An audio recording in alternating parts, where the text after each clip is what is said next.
నమస్కారం ETV news కు స్వాగతం ముఖ్యాంశాలు జీవో 97కు వ్యతిరేకంగా తెలంగాణలో ఉధృతమైన పాలిటెక్నిక్ విద్యార్థుల ఆందోళన తక్షణమే ఉత్తర్వుల ఉపసంహరణకు డిమాండ్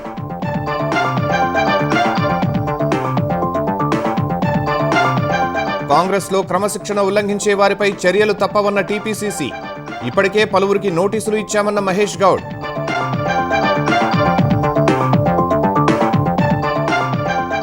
అసెంబ్లీ వర్షాకాల సమావేశాల్లో చివరి రోజున మండలిలో రభస ప్రతిపక్షం ఆందోళన మధ్యే కీలక బిల్లులకు ఆమోదం తెలిపిన సభ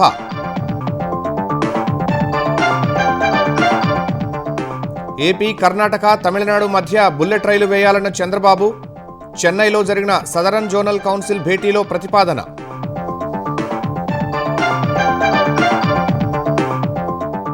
ఏపీపీఎస్సీ గ్రూప్ 1 పై సీబీఐ విచారణకు సిద్ధమన్న జగన్ డిఎస్సీపై కూడా జరిపించాలని సీఎం చంద్రబాబు మంత్రి లోకేష్ కు సవాల్ సిద్దిపేట అపనపల్లిలో విషాదం రహదారి పక్కనే ఉన్న బావిలోకి దూసుకుపోయిన కారు ఒకే కుటుంబానికి చెందిన 4 మృతి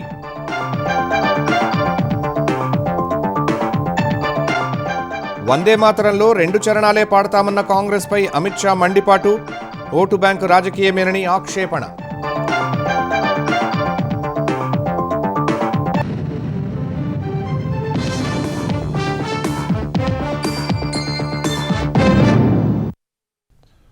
పాలిటెక్నిక్ కళాశాలలను యంగ్ ఇండియా స్కిల్ యూనివర్సిటీలో విలీనం చేస్తూ ప్రభుత్వం తీసుకున్న నిర్ణయాన్ని వ్యతిరేకిస్తూ తెలంగాణ వ్యాప్తంగా విద్యార్థులు 2వ రోజు నిరసన చేపట్టారు. జీవో నంబర్ 97ను వెంటనే ఉపసంహరించుకోవాలని డిమాండ్ చేస్తున్నారు. బీటెక్లోకి లాటరల్ ఎంట్రీ లేకుండా తమ జీవితాలను నాశనం చేయవద్దని విద్యార్థులు కోరుతున్నారు.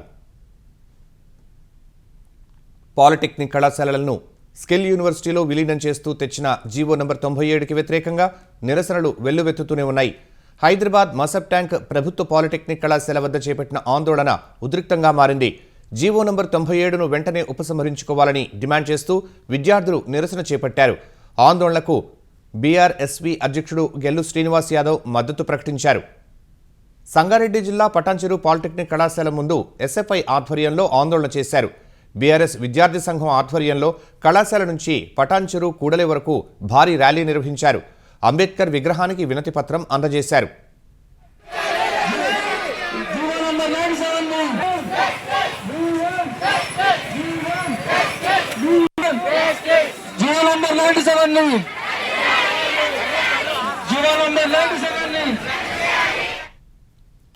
హైదరాబాద్ యూసుఫ్గూడలోని దుర్గాబాయ్ దేశ్ముఖ్ పాలిటెక్నిక్ కళాశాల విద్యార్థులు ఆందోళన చేపట్టారు. పెద్ద సంఖ్యలో బైఠాయించి ప్రభుత్వ నిర్ణయానికి వ్యతిరేకంగా నినాదాలు చేశారు. వెంటనే తెలంగాణ ప్రభుత్వం తన నిర్ణయాన్ని వెనక్కి తీసుకోవాలని డిమాండ్ చేశారు.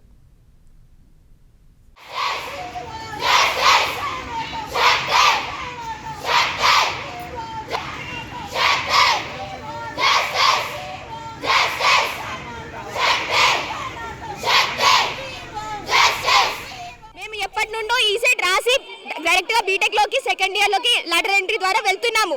అలాంటిది ఇప్పుడు జియో రావడం వల్ల మాకు బీటెక్లో ఎంట్రీ లేదు.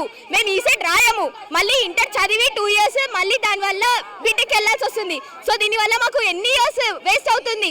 బీటెక్ చేసి దాని తర్వాత ఇంకా హైయర్ ఎడ్యుకేషన్కి వెళ్దామంటే ఇక్కడనే మమ్మల్ని స్టాప్ చేసి దాని తర్వాత ఇంకేం చేయాలి, అందరి లైఫ్ ఇక్కడనే కొంచెం స్పాయిల్ అయిపోతుంది. స్టూడెంట్స్ లైఫ్ ఇది. పేరెంట్స్ కూడా చాలా కష్టపడి ఇక్కడ వరకు తీసుకొచ్చిన తర్వాత నెక్స్ట్ ఏం చేయాలంటే తెలియదు. మీరు జీవో 97 నెంబర్ని రద్దు చేయాల్సిందే.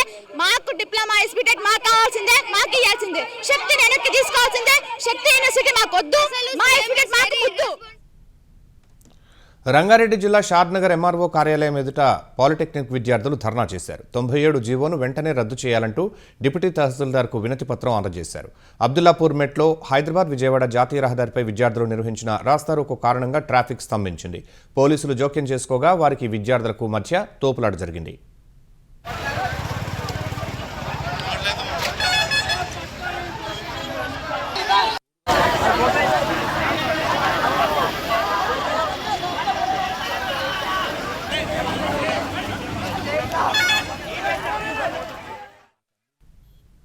పాలిటెక్నిక్ కళాశాలలను స్కిల్ వర్సిటీలో విలీనం చేసే ఉద్దేశంతో ఇచ్చిన జీవో 97ను వెంటనే ఉపసంహరించుకోవాలని బీఆర్ఎస్ ప్రధాన కార్యదర్శి ప్రవీణ్ కుమార్ డిమాండ్ చేశారు. తెలంగాణ ప్రభుత్వ నిర్ణయంతో పాలిటెక్నిక్ విద్యార్థులు లాటరల్ ఎంట్రీ ద్వారా బీటెక్లో చేరే అవకాశాన్ని కోల్పోతారని ఆందోళన వ్యక్తం చేశారు. జీవో 97ను వెంటనే ఉపసంహరించుకోవాలనే డిమాండ్తో ఆందోళన చేస్తున్న పాలిటెక్నిక్ విద్యార్థులను తెలంగాణ భవన్లో ప్రవీణ్ కుమార్ కలిశారు. తరగతి గదుల్లో ఉండాల్సిన విద్యార్థులు రోడ్డెక్కి సమ్మె చేసే పరిస్థితి రావడం బాధాకరమన్నారు. పాలిటెక్నిక్ విద్యార్థులు తమ భవిష్యత్ కోసం ఆందోళన చేస్తూ ఉంటే పోలీసులు బలప్రయోగం చేయటమేంటని మండిపడ్డారు. పాలిటెక్నిక్ విద్యార్థులు ఈసెట్ ద్వారా ఇంజనీరింగ్లోకి వెళ్తే తప్పేంటని ప్రవీణ్ కుమార్ ప్రశ్నించారు. పాలిటెక్నిక్ విద్యార్థులకు బీఆర్ఎస్ అండగా ఉంటుందని, వారి సమస్యల పరిష్కారం కోసం పోరాడతామని స్పష్టం చేశారు. రేవంత్ రెడ్డి గారు, మీ విద్యాశాఖలో ఉండే పాలిటెక్నిక్ కళాశాలల వేలాది మంది విద్యార్థులు ఇలా తెలంగాణ వ్యాప్తంగా రోడ్డెక్కి వాళ్ళ భవిష్యత్తు గురించి హాహాకారాలు చేస్తుంటే మీరు మాత్రం ఢిల్లీ నుంచి లండన్ లో పెళ్లిళ్లకు పోయి అక్కడి నుంచి మంచిగా హాయిగా కొన్ని రోజులు సరదాగా గడపడం కోసం అమెరికా పోయారు. ఈ ముఖ్యమంత్రి గారికి ఈ విద్యార్థుల భవిష్యత్తు మీద ఏ మాత్రం కూడా శ్రద్ధ లేదు. రేవంత్ రెడ్డి గారు, మీరు పాలిటెక్నిక్ వనపర్తిలో చేసి సికింద్రాబాద్ లో ఏవి కాలేజ్ లో బిఏ చేసి మళ్ళా తర్వాత రియల్ ఎస్టేట్ దందాలకు పోగలిగినప్పుడు పాలిటెక్నిక్ విద్యార్థులు ఈసెట్ చేసి ఇంజనీరింగ్ కాలేజీలోకి పోతే తప్పేంది? కాంగ్రెస్లో పార్టీకి వ్యతిరేకంగా ఎవరు మాట్లాడినా క్రమశిక్షణ చర్యలు తప్పవని టీపీసీసీ చీఫ్ మహేష్ కుమార్ గౌడ్ స్పష్టం చేశారు. చిన్నారెడ్డి, కొండా సుస్మిత వ్యాఖ్యలను తీవ్రంగా ఖండిస్తున్నట్లు ఆయన నిజామాబాద్లో చెప్పారు. కుమార్తె సుస్మిత మాటలపై వివరణ ఇవ్వాలని మంత్రి కొండా సురేఖకు షోకాజ్ నోటీసులు జారీ చేసినట్లు వెల్లడించారు. మంత్రి సురేఖ వివరణ అందిన తర్వాతే ఏం చేయాలనే అంశంపై నిర్ణయం తీసుకుంటామని మహేష్ కుమార్ గౌడ్ చెప్పారు. ఎవరికి వారు ఎన్నికల్లో పోటీ చేస్తామని ప్రకటించడం సరైన పద్ధతి కాదన్నారు. పోచారం శ్రీనివాసరెడ్డి వ్యాఖ్యలపై ఆయనతో మాట్లాడామని, పోచారం ఆవేదన అర్థం చేసుకున్నామని, ఎవరికి టికెట్ ఇవ్వాలో కాంగ్రెస్ హైకమాండ్ సీడబ్ల్యూసీ నిర్ణయం తీసుకుంటుందని టీపీసీసీ చీఫ్ చెప్పారు. 22A భూములపై బీఆర్ఎస్ అనవసర రాద్ధాంతం చేస్తోందని మండిపడ్డారు. పార్టీ లైన్ దాటి కొండా సుస్మిత గారు మాట్లాడినట్టు వ్యవహారం చాలా బాధాకరం. దాన్ని తీవ్రంగా ఖండిస్తూ ఉన్నాం. కొండా సురేఖ గారు ఏళ్ల తరబడి రాజకీయాల్లో ఉన్నారు. వారంటే మా అందరూ కూడా గౌరవం. సురేఖ గారు బాధ్యతమైనటువంటి మంత్రి పదవులు ఉన్నారు కాబట్టి వారికి నిన్న వివరణ కోరడం జరిగింది. సురేఖ గారు వివరణ ఇచ్చిన తర్వాత తదుపరి ఏం చేయాలో ఆలోచిస్తాం. అదేవిధంగా చిన్నారెడ్డి గారు కూడా ఎందుకు అలా మాట్లాడినారు వాటి మీద కూడా వివరణ అడగడం జరిగింది. ఎవరికి వారు ఈ సీటు తమదే అని ప్రకటించుకోవడం సరైనది కాదు. తెలంగాణలో 22A పేరుతో అధికార దుర్వినియోగానికి పాల్పడుతున్నారని, రెవెన్యూ శాఖలో అడ్డగోలు అవినీతికి పాల్పడుతున్నారని మాజీ మంత్రి హరీష్ రావు ఆరోపించారు. ఈ మేరకు లోక్సభ ప్రతిపక్ష నేత రాహుల్ గాంధీకి లేఖ రాసిన హరీష్, సెక్షన్ 22A అనేది నిషేధిత భూముల రిజిస్ట్రేషన్ ఆపడానికి తెచ్చిన చట్టమని వివరించారు. అయితే కాంగ్రెస్ ప్రభుత్వం అధికారానికి వచ్చిన తర్వాత తెలంగాణలో ఆ సెక్షన్ను ప్రైవేటు ఆస్తులపై కృత్రిమ వివాదాలు సృష్టించి వసూలు చేసుకోవడానికి ఉపయోగిస్తున్నారని ఆరోపించారు. జూబ్లీహిల్స్, బంజారాహిల్స్ సహా హైదరాబాద్, రంగారెడ్డి, మేడ్చల్, సంగారెడ్డి జిల్లాల్లో హెచ్ఎండిఏ అనుమతులు ఉన్న వేలాది ప్రైవేటు ఆస్తులను ఏకపక్షంగా 22A జాబితాలో చేర్చడం ద్వారా బాధితుల్ని వేధింపులకు గురిచేస్తున్నారని పేర్కొన్నారు. నిషేధిత జాబితా నుంచి ఆస్తులు తొలగించుకోవడానికి దళారులు మార్కెట్ విలువలో ఏకంగా 30% కమిషన్లు డిమాండ్ చేస్తున్నారని హరీష్ ఆరోపించారు. యాదాద్రి జిల్లాలో 40,000 ఎకరాలను 22Aలో పెట్టారని మంత్రి కోమటిరెడ్డి వెంకటరెడ్డి 4 నెలల క్రితమే చెప్పినా సీఎం రేవంత్ రెడ్డి ఎందుకు మౌనంగా ఉన్నారని హరీష్ నిలదీశారు. ఓఆర్ఆర్ చుట్టుపక్కల భూములపై వివాదాలు సృష్టించి సగం వాటాకు జాయింట్ డెవలప్మెంట్కు ఇవ్వాలని యజమానులపై ఒత్తిడి చేస్తున్నట్లు వివరించారు. ఇందుకు బాధ్యుడైన రెవెన్యూ మంత్రి పొంగులేటిని బర్తరఫ్ చేయాలని హరీష్ రావు డిమాండ్ చేశారు. బీఆర్ఎస్ ప్రతిపక్ష పార్టీగా పూర్తిగా విఫలమైందని తెలంగాణ రెవెన్యూ శాఖ మంత్రి పొంగులేటి శ్రీనివాసరెడ్డి ధ్వజమెత్తారు. ప్రతిపక్షంగా ప్రజా సమస్యలపై నిర్మాణాత్మకంగా పోరాడకుండా పదే అసత్యాలు ప్రచారం చేస్తూ ప్రజల్లో ఆందోళన సృష్టించడమే పనిగా పెట్టుకుందని ఆరోపించారు. కమిషన్లు, అవినీతి గురించి హరీష్ రావు మాట్లాడడం హంతకుడే సంతాపం తెలిపినట్టు ఉందని ఎక్స్ వేదికగా విమర్శించారు. బీఆర్ఎస్ పాలనలో అవినీతి అక్రమాలపై సొంత పార్టీ నేతలు కవిత చేసిన ఆరోపణలను హరీష్ రావు మర్చిపోతున్నారని దుయ్యబట్టారు. అధికారంలోకి రాకముందు సాధారణ జీవితం గడిపిన నాయకులు 10 ఏళ్లలో భారీగా ఆస్తులు ఎలా సంపాదించారో చెప్పాలని హరీష్కు పొంగులేటి సవాల్ విసిరారు. కాళేశ్వరం, ధరణి, మెడికల్ కాలేజీలు తదితర అంశాల్లో బీఆర్ఎస్ హయాంలో అవినీతి జరిగిందని ఆరోపించారు. అధికారంలోనూ ప్రతిపక్షంలోనూ ఫెయిల్ అంటూ బీఆర్ఎస్పై విమర్శలు చేశారు. ఆంధ్రప్రదేశ్, కర్ణాటక, తమిళనాడును అనుసంధానిస్తూ కుప్పం మీదుగా నడిచే బుల్లెట్ ట్రైన్ కారిడార్ను ముఖ్యమంత్రి చంద్రబాబు ప్రతిపాదించారు. ఈ మేరకు తమిళనాడు మహాబలిపురంలో జరుగుతున్న 31వ సదరన్ జోనల్ కౌన్సిల్ సమావేశంలో చంద్రబాబు సూచనలు చేశారు. కేంద్ర హోంమంత్రి అమిత్ షా నేతృత్వంలో జరుగుతున్న ఈ భేటీకి ఏపీ, తెలంగాణ, తమిళనాడు, కర్ణాటక, కేరళ, పుదుచ్చేరి ప్రతినిధులు హాజరయ్యారు. ఈ భేటీలో దక్షిణాది రాష్ట్రాల సమగ్ర అభివృద్ధిపై చంద్రబాబు కీలక ప్రతిపాదనలు చేశారు. కేంద్రం, రాష్ట్రాల మధ్య విశ్వాసం, పరస్పర సహకారంతోనే సమస్యలకు శాశ్వత పరిష్కారం సాధ్యమని స్పష్టం చేశారు. బుల్లెట్ ట్రైన్ కారిడార్తో పాటు అమరావతి, బెంగళూరు, చెన్నై రవాణా వ్యవస్థ ఏర్పాటు చేయాలని కోరారు. దక్షిణాది రాష్ట్రాల్లో ఉమ్మడి లాజిస్టిక్స్ నెట్వర్క్, డ్రై పోర్ట్లు ఏర్పాటు చేయాలని సూచించారు. దక్షిణాది విద్యుత్ గ్రిడ్ను జాతీయ గ్రిడ్తో అనుసంధానించాలన్నారు. దక్షిణాది రాష్ట్రాల వర్సిటీలు, స్కిల్లింగ్ సంస్థలతో ఉమ్మడి కన్సార్షియం ఏర్పాటు చేయాలన్న సీఎం తిరుపతి నుంచి కాశీ, అయోధ్య, చార్ధామ్ వరకు పర్యాటక సర్క్యూట్ ఏర్పాటు చేయాలని విజ్ఞప్తి చేశారు. అదే సమయంలో ఏపీకి సంబంధించిన విభజన సమస్యలను వేగంగా పరిష్కరించాలని కేంద్రానికి విజ్ఞప్తి చేశారు. విశాఖ, విజయవాడ మెట్రో రైల్ ప్రాజెక్టులకు అనుమతి ఇవ్వాలని చంద్రబాబు కోరారు. డిఎస్సీ అంశంపై వైసీపీ సభ్యుల ఆందోళనతో ఒక్క ప్రజా సమస్యపైన చర్చ లేకుండానే ఆంధ్రప్రదేశ్ శాసన మండలి సమావేశాలు ముగిశాయి. ఇవాళ వాయిదా తీర్మానాన్ని తిరస్కరించిన చైర్మన్ మోషన్ రాజు వైసీపీ సభ్యుల నినాదాల మధ్య ప్రశ్నోత్తరాలను చేపట్టారు. రాయలసీమ ఎత్తిపోతల పథకంపై ఎమ్మెల్సీ భూమిరెడ్డి రామ్గోపాల్ రెడ్డి వైసీపీ ప్రభుత్వంపై విమర్శలు చేయడంతో గందరగోళం నెలకొని సభ వాయిదా పడింది. తర్వాత నూతన ఎమ్మెల్సీ దళవాయి రమాదేవితో చైర్మన్ ప్రమాణ స్వీకారం చేయించారు. అనంతరం వైసీపీ నిరసనల మధ్యే మేయర్, చైర్మన్లకు ప్రత్యక్ష ఎన్నికలు నిర్వహించే చట్ట సవరణ బిల్లు, పట్టణాల్లో ఆస్తులను ఆటోమేటేషన్ విధానంలోకి తీసుకువచ్చే బిల్లుకు ఆమోదం లభించింది. పంచాయతీరాజ్ చట్టం 2వ సవరణ బిల్లు, కాంట్రాక్ట్ ఉద్యోగుల చట్ట సవరణ బిల్లులకు ఆమోద ముద్ర పడింది. మంత్రి లోకేష్ బిల్లులు ప్రవేశపెట్టే సమయంలో కాసేపు సభ వాయిదా పడింది. తర్వాత గ్రంథాలయాల చట్టం సవరణ బిల్లు, ఉన్నత విద్యా నియంత్రణ పర్యవేక్షణ బిల్లు, ప్రైవేట్ వర్సిటీల బిల్లు, ఉపాధ్యాయుల క్యాడర్లో మార్పులు బిల్లులకు ఆమోదం లభించింది. అవయవాల మార్పిడి సవరణ bill, speed of doing business బిల్లులు కూడా చర్చ లేకుండానే ఆమోదం పొందినట్లు చైర్మన్ ప్రకటించారు. కాలుష్య నియంత్రణపై ప్రభుత్వ తీర్మానాన్ని కూడా ఆమోదించారు. తర్వాత శాసనమండలి నిరవధికంగా వాయిదా పడింది. కొత్తగా ఏర్పాటైన జిల్లాల్లో కలెక్టరేట్ల డిజైన్లు పరిశీలించిన తర్వాత నిర్మాణంపై త్వరలో నిర్ణయం తీసుకుంటామని ఆంధ్రప్రదేశ్ రోడ్లు, భవనాల శాఖ మంత్రి బీసీ జనార్దన్ రెడ్డి చెప్పారు. అసెంబ్లీలో భీమవరం ఎమ్మెల్యే పులపర్తి రామాంజనేయులు అడిగిన ప్రశ్నకు ఈ మేరకు మంత్రి సమాధానమిచ్చారు. భీమవరం కలెక్టరేట్ నిర్మాణంపై తగిన సమయంలో తుది నిర్ణయం తీసుకుంటామన్నారు. ఈ భీమవరం సంబంధించినటువంటి కలెక్టరేట్ గురించి కూడా ప్రతిపాదనలన్నీ కూడా రెడీ చేశాము. ఇవన్నీ కూడా ప్రభుత్వం దృష్టిలో ఉన్నాయి. ఇవే కాక ఇంకా కొన్ని జిల్లాల్లో కూడా ప్రతిపాదనలు వచ్చినాయి.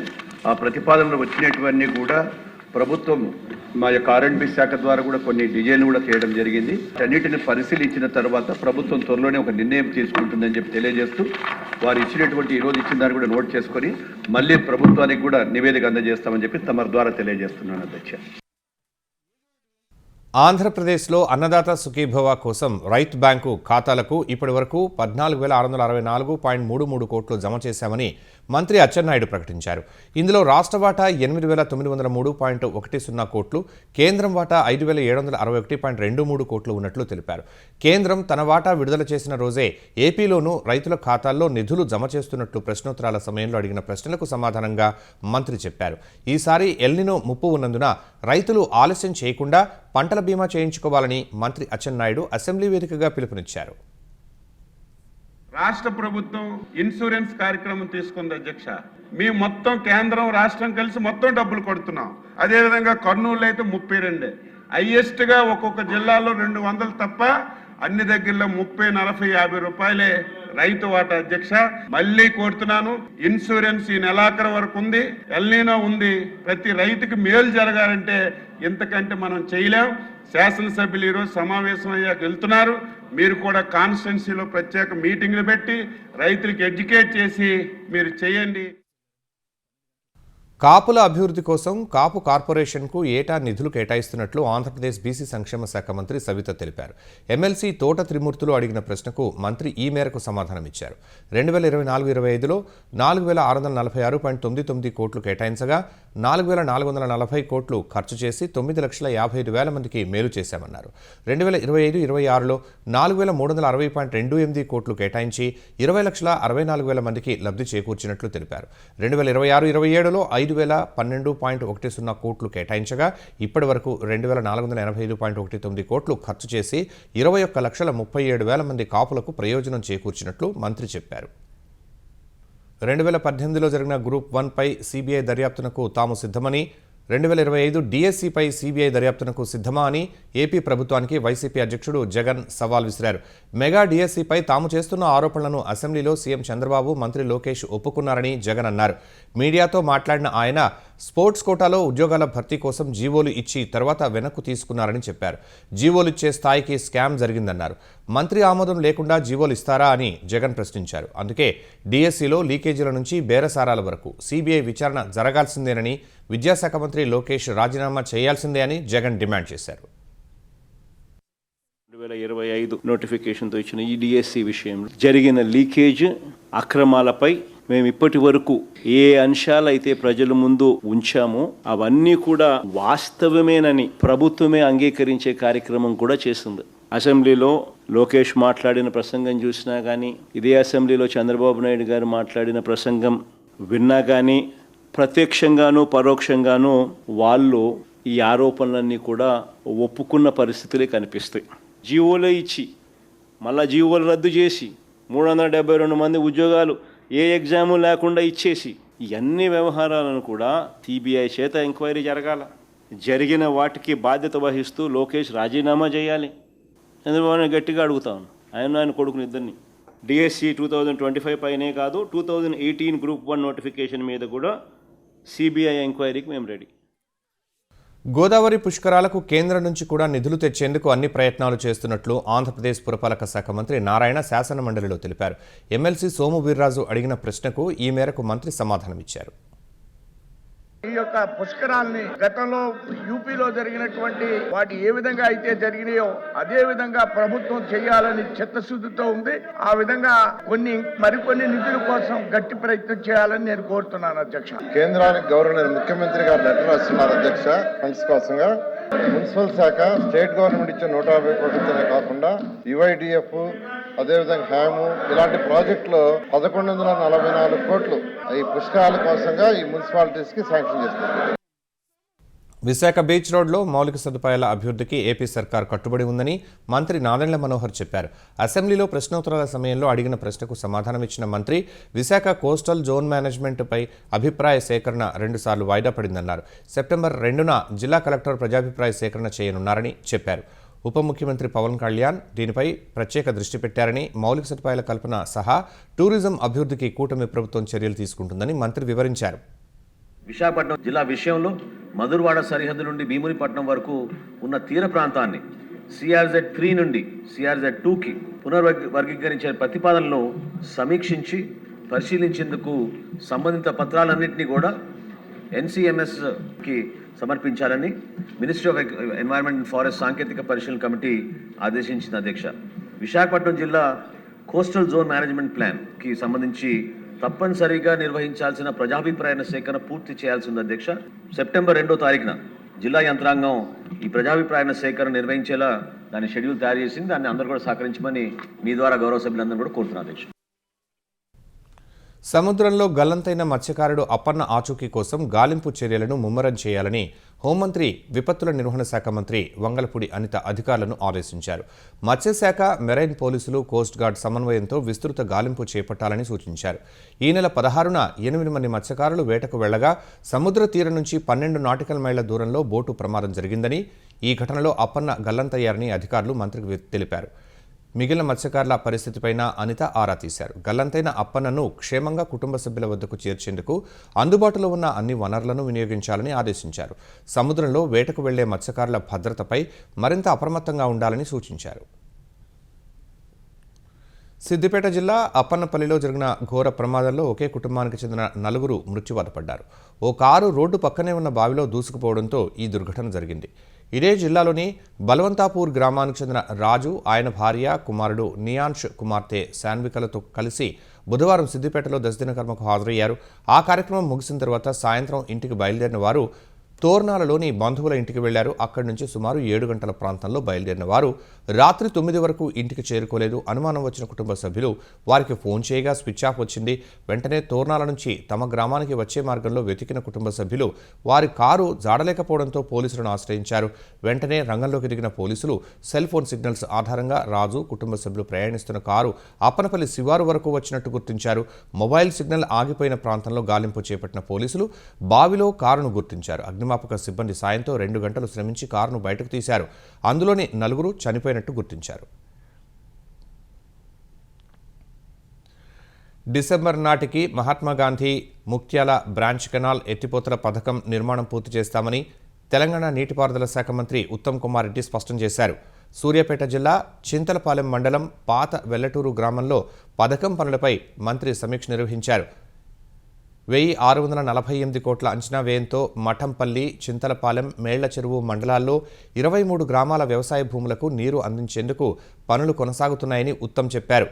లిఫ్ట్ ఏర్పాటుకు 60 కోట్లతో 195 ఎకరాల భూమిని కొనుగోలు చేసి రైతులకు పరిహారం చెల్లించామన్నారు. నాగార్జున సాగర్లో నీటి లభ్యత తక్కువగా ఉన్న సమయంలో పులిచింతల బ్యాక్వాటర్ నుంచి నీటిని తీసుకుని హుజూర్నగర్ నియోజకవర్గాన్ని సస్యశ్యామలం చేయనున్నట్లు ఉత్తమ్ కుమార్ రెడ్డి తెలిపారు. ఇది కృష్ణా నది నుంచి దీనికి నీళ్లు లిఫ్ట్ చేస్తాం. 53,000 ఎకరాలకి ఈ నీళ్లు లిఫ్ట్ చేయడం జరుగుతుంది. 4 పంపులు, ఒక్కొక్క పంపు 16 మెగావాట్లతోని ఇది పనిచేస్తున్నాం. 169 మీటర్ల హెడ్ ని అంటే అంత హైట్ పంపింగ్ చేయబోతున్నాం. హుజూర్ నగర్ నియోజకవర్గాన్ని 100% సస్యశ్యామలం చేయడానికి నేను ఎవ్రీ మంత్ విజిట్ చేస్తున్నా. ఈ స్కీము, దొండపాడు, హుజూర్ నగర్ కాన్స్టిట్యున్సీలో అన్ని స్కీమ్స్ కూడా. తెలంగాణ రెవెన్యూ శాఖ మంత్రి పొంగులేటి శ్రీనివాసరెడ్డి అవినీతిపై దర్యాప్తు జరిగే వరకు పోరాడతామని బీజేపీ శాసనసభాపక్ష నేత ఏలేటి మహేశ్వరరెడ్డి తెలిపారు. నిన్న మంత్రిని రావాలని సవాల్ చేసిన ఏలేటి మహేశ్వరరెడ్డి ఇవాళ అసెంబ్లీకి చేరుకున్నారు. మీడియా పాయింట్ వద్ద మంత్రి కోసం ఎదురు చూశారు. ఎంతసేపు వేచి చూసినా మంత్రి రాలేదన్న ఆయన తన అవినీతిని పొంగులేటి అంగీకరించినట్లే భావిస్తున్నట్లు చెప్పారు. తన వద్ద ఉన్న ఆధారాలతో లోకాయుక్త, సిబిఐ దర్యాప్తు సంస్థలు రాహుల్ గాంధీకి ఫిర్యాదు చేస్తామన్నారు. శ్రీనివాసరెడ్డి కేవలం తప్పించుకున్నంత మాత్రాన, చర్చకు రానంత మాత్రాన, క్షమాపణ చెప్పినంత మాత్రాన నువ్వు చేసిన తప్పులు ఒప్పుగావు. వీటన్నిటిని కూడా ఖచ్చితంగా సమగ్ర దర్యాప్తు జరిగే వరకు, నీ మీద ఎంక్వైరీ పెట్టే వరకు భారతీయ జనతా పార్టీ పోరాటం చేస్తానని తెలియజేసుకుంటూ ధన్యవాదాలు తెలియజేస్తా ఉన్నా. విజయవాడ దుర్గా మల్లేశ్వర స్వామివారి దేవస్థానానికి ఓ భక్తురాలు 21 లక్షల విలువైన బంగారు ఆభరణం విరాళం ఇచ్చారు. విజయవాడ సీతారాంపురానికి చెందిన తవ్వ పుల్లమ్మ ఆలయ అధికారులను కలిసి అమ్మవారికి బంగారు ఆభరణాన్ని అందించారు. అమ్మవారి ఉత్సవాల కోసం 141 గ్రాముల బంగారు రాధాకృష్ణుల హారాన్ని, రాళ్లతో కూడిన బంగారు పూసల పేరున ఆమె అందజేశారు. ఆలయ చైర్మన్ బుర్రా రాధాకృష్ణ సమక్షంలో ఆభరణాన్ని ఆమె అధికారులకు అందజేశారు. వందే మాతరంలోని 2 చరణాలను మాత్రమే పాడాలన్న కాంగ్రెస్ పార్టీ నిర్ణయం చట్టాన్ని ధిక్కరించడం సహా ఓట్ బ్యాంక్ బుజ్జగింపు రాజకీయమని కేంద్ర హోంమంత్రి అమిత్ షా అన్నారు. కాంగ్రెస్ నిర్ణయం పార్లమెంటు ఆమోదించిన చట్టాన్ని బహిరంగంగా ధిక్కరించడమేనని పేర్కొన్నారు. గతంలో ఒకసారి వందే మాతరాన్ని ముక్కలు చేసే పొరపాటు జరిగినప్పుడు దేశం దాని పరిణామాలను అనుభవించిందని ఆయన వివరించారు. తాజాగా మరోసారి కాంగ్రెస్ చేస్తున్న ఈ బుజ్జగింపు రాజకీయాలను వ్యతిరేకించాలని ఆయన ప్రజలకు విజ్ఞప్తి చేశారు. కాంగ్రెస్ మాజీ ఎంపీ సజ్జన్ కుమార్ కన్నుమూశారు. 1984 నాటి సిక్కు వ్యతిరేక ఆందోళనల కేసులో దోషిగా తేలిన ఆయన తీహాడ్ జైలులో శిక్ష అనుభవిస్తుండగానే చనిపోయారు. 80 ఏళ్ల సజ్జన్ కుమార్కు అనారోగ్యం కారణంగా ఢిల్లీలోని సఫ్దర్జంగ్ ఆసుపత్రికి తరలించగా అప్పటికే తుదిశ్వాస విడిచినట్లు ఆసుపత్రి వైద్యులు ధృవీకరించారు. 1984 నవంబర్ 1, 2 తేదీల్లో జరిగిన ఆందోళనల్లో 5గురి మరణానికి సజ్జన్ కుమార్ కారణమయ్యారని నిర్ధారించిన ఢిల్లీ హైకోర్టు ఆయనకు 2018 డిసెంబర్ 17న జీవిత ఖైదు విధించింది. ఈ తీర్పుపై ఆయన సుప్రీంకోర్టుకు వెళ్లారు. ఆయన పిటిషన్ పెండింగ్లో ఉంది. 20 రూపాయలు లంచం తీసుకున్నారనే ఆరోపణపై 30 ఏళ్ల క్రితం నమోదైన ఓ కేసుకు సుప్రీంకోర్టు తెరదించింది. ఈ సుదీర్ఘ న్యాయ పోరాటంలో ఆరోపణలు ఎదుర్కొంటున్న ఓ క్లర్క్, ప్యూన్లను సుప్రీంకోర్టు నిర్దోషులుగా తేల్చింది. గుజరాత్లోని ఆనంద్ జిల్లా బేచారి గ్రామ పంచాయతీకి చెందిన క్లర్క్, ప్యూన్ ఆదాయ ధృవీకరణ సర్టిఫికేట్ కోసం ఓ విద్యార్థి నుంచి 20 రూపాయలు లంచం డిమాండ్ చేసినట్టు 1996లో కేసు నమోదైంది. ఈ కేసుపై సుదీర్ఘంగా విచారణ జరిపిన justice Ujjal Bhuyan, justice Atul S చందూర్కర్లతో కూడిన ధర్మాసనం క్లర్క్, ప్యూన్ లంచం డిమాండ్ చేసినట్లు ప్రాసిక్యూషన్ తగిన ఆధారాలతో రుజువు చేయలేకపోయిందని స్పష్టం చేసింది. లంచం డిమాండ్ చేసినట్లు స్పష్టమైన నిరూపణ లేకుండా కేవలం 20 రూపాయల రికవరీ ఆధారంగా శిక్ష విధించలేమని తెలిపింది. ఈ కేసు విచారణలోని అనేక వైరుధ్యాలను పరిగణలోకి తీసుకున్న కోర్టు, ట్రయల్ కోర్టు, గుజరాత్ హైకోర్టులు విధించిన శిక్షలను రద్దు చేసింది. ఇద్దరికీ బేషరతుగా విముక్తి కల్పించింది. మహారాష్ట్ర బీడ్ జిల్లా ఆసుపత్రిలో వైద్యుల నిర్లక్ష్యం కలకలం రేపింది. కాన్పు కోసం వెళ్లిన ఓ మహిళకు సిజేరియన్ చేసిన డాక్టర్లు సర్జికల్ గ్లౌస్, పేపర్ నాప్కిన్స్ను ఆమె కడుపులోనే వదిలేశారు. సంధ్య గైక్వాడ్ అనే మహిళ గర్భవతిగా ఉన్నప్పుడు ప్రసవం కోసం బీడ్ జిల్లా ఆసుపత్రిలో చేరింది. అక్కడ ఆమెకు సిజేరియన్ చేశారు. ఆపరేషన్ ముగిసిన 4 రోజుల తర్వాత ఆమెను డిశ్చార్జ్ చేశారు. ఇంటికి వెళ్లిన సంధ్య కొన్ని రోజుల తర్వాత తీవ్రమైన కడుపు నొప్పి, వాంతులతో బాధపడింది. కుటుంబ సభ్యులు ఆమెను ఓ ప్రైవేట్ ఆసుపత్రికి తరలించారు. అక్కడ సోనోగ్రఫీ చేయగా ఆమె కడుపులో వస్తువు ఉన్నట్లు తెలిసింది. సంధ్యను మెరుగైన వైద్యం కోసం పూణేలోని సస్పూన్ ఆసుపత్రికి తరలించారు. అక్కడ శస్త్రచికిత్స చేసిన వైద్యులు ఆమె కడుపులో గ్లోవ్స్, నాప్కిన్ తొలగించారు. అయినా ఆమె పరిస్థితి మాత్రం ప్రమాదకరంగానే ఉందని డాక్టర్లు చెప్పారు. ప్రస్తుతం సంధ్య ఐసీయూలో మృత్యువుతో పోరాడుతుండగా ఈ ఘటనపై స్పందించిన జిల్లా సివిల్ సర్జన్ మహిళా డాక్టర్ సిబ్బందికి షోకాజ్ నోటీసులు జారీ చేశారు. సమగ్ర విచారణ జరిపి కఠిన చర్యలు తీసుకుంటామని తెలిపారు. ముఖ్యాంశాలు మరోసారి. జీవో 97కు వ్యతిరేకంగా తెలంగాణలో ఉధృతమైన పాలిటెక్నిక్ విద్యార్థుల ఆందోళన. తక్షణమే ఉత్తర్వుల ఉపసంహరణకు డిమాండ్.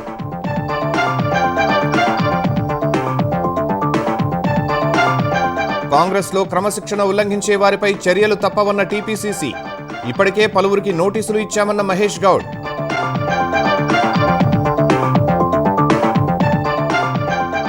అసెంబ్లీ వర్షాకాల సమావేశాల్లో చివరి రోజున మండలిలో రభస.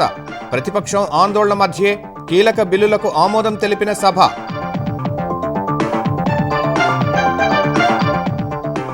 ఏపీ, కర్ణాటక, తమిళనాడు మధ్య బుల్లెట్ రైలు వేయాలన్న చంద్రబాబు. చెన్నైలో జరిగిన సదరన్ జోనల్ కౌన్సిల్ భేటీలో ప్రతిపాదన.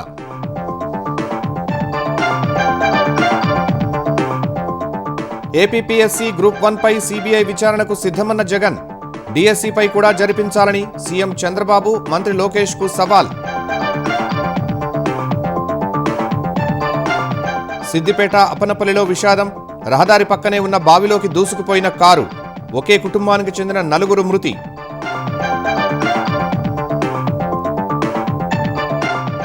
వందే మాతరంలో 2 చరణాలే పాడతామన్న కాంగ్రెస్పై అమిత్ షా మండిపాటు.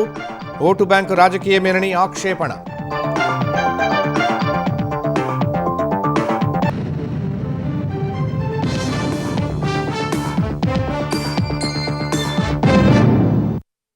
ఈటీవీ న్యూస్ సమాప్తం. నమస్కారం.